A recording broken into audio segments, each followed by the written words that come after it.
আল্লাহর নবীজির জামানায় দুজন মেয়ে মানুষ রোজা রাখা অবস্থায় পেটে তাদের প্রচন্ড ব্যথা শুরু হয়ে গেল, শরীরটা বড্ড ক্লান্ত হয়ে গেল। এটা রমাদানুল মুবারকের রোজা ছিল না, অন্য নফল রোজা তারা রেখেছিলেন।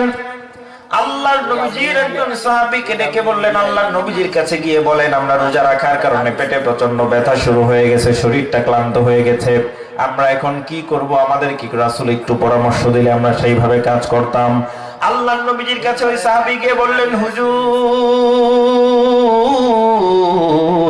আপনার দুজন মহিলা সাহাবী রোজা রাখার কারণে পেটে তাদের প্রচন্ড ব্যথা শুরু হয়ে গেছে, শরীরটা বড্ড ক্লান্ত হয়ে গেছে, আপনি এখন পরামর্শ দেন তারা কি করবে?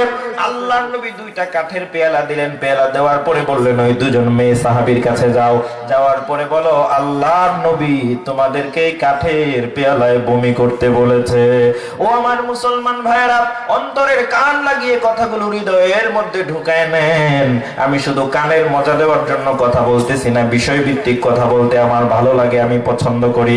আল্লাহর নবীজির কাছ থেকে দুইটা কাঠের পেয়ালা নিয়া ওই সাহাবী যখন ওই দুইটা মেয়ে লোককে গিয়ে বলল, আল্লাহর নবী তোমাদেরকে কাঠের পেয়ালায় বমি করতে বলেছেন, বলেন তো বমি করলে রোজা কি নষ্ট হয়ে যাবে না থাকবে? কথা বলেন, নষ্ট হবে না থাকবে? বমি করলে রোজা ভেঙে যাবে, নষ্ট হয়ে যাবে, কিন্তু বমি করার আদেশ করেছেন আল্লাহর নবী। কুরআনুল কারীমে রব্বুল আলামিন জানিয়েছেন, ওয়ামা আতাকুমুর রাসূলু ফাখুযুহু ওয়ামা নাহাকুম আনহু ফান্তাহু। আল্লাহ রাব্বুল আলামিন বলেন, তোমাদের রাসূল তোমাদেরকে যা আদেশ করেন সেটা তোমরা মেনে নাও, রাসূল তোমাদেরকে যা থেকে নিষেধ করেন সেটা থেকে তোমরা বিরত থাকো।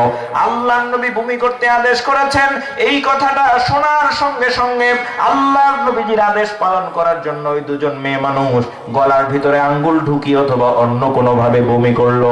যেইরা মাত্র বমি করলো, বমি করার পরে দেখা গেল দুইটা কাঠের পেয়ালায় দুইটা গোশতের টুকরা টপ টপ করে রক্ত ঝরে পড়ছে, রক্ত মাখা অবস্থায় গোশতের দুইটা পেয়ালা, ওই কাঠের গোশতের দুইটা টুকরা কাঠের পেয়ালায় বের হয়েছে। জোরে কন্যা নাউযুবিল্লাহ।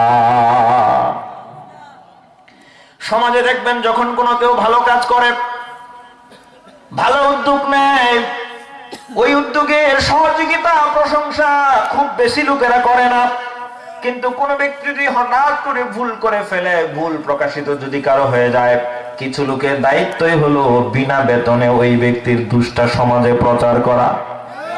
এমন লোক আছে না নাই?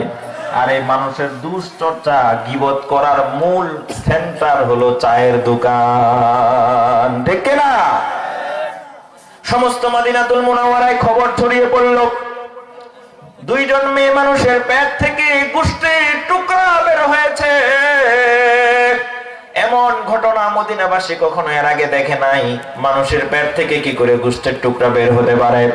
আল্লাহর নবীজির কাছে সবাই গিয়ে যখন হাজির হলো, ওই দুজন মেয়ে মানুষও গেল। ওই দুজন মেয়ে মানুষ কান্না করতে করতে আল্লাহর নবীকে গিয়ে বলল, ইয়া রাসূলুল্লাহ, সারাদিন হয়ে গেল আমরা রোজা রেখেছি, আমরা যখন সেহরি করেছি সামান্য উটের দুধ পান করেছি, একটা করে রুটি খেয়েছি আর দুইটা তিনটা করে খেজুর খেয়েছি, আমরা বছরে দুই একবার ছাড়া তেমন গোশত খাওয়ার সৌভাগ্য আমাদের হয় না, আমরা গরিব মানুষ, আমরা যদিও গোশত খাই নাই, উটের দুধ পান করেছি আর একটু রুটি খেয়েছি আর খেজুর খেয়েছি, তবুও কেন আমাদের পেট থেকে গোশতের টুকরা বের হলো? ৩-৪ মাস আগে গোশত খেয়েছিলাম, কবে আমাদের ভালো মনে নাই। আল্লাহর নবীজি বললেন, শোনো শোনো শোনো, যদিও তোমরা গোশত খাও নাই, যদিও তোমরা গোশত খাও নাই, কিন্তু তোমাদের পেট থেকে গোশতের টুকরা বের হওয়ার কারণ হলো অমুক দিন তোমরা অমুক অমুকের গীবত করেছ।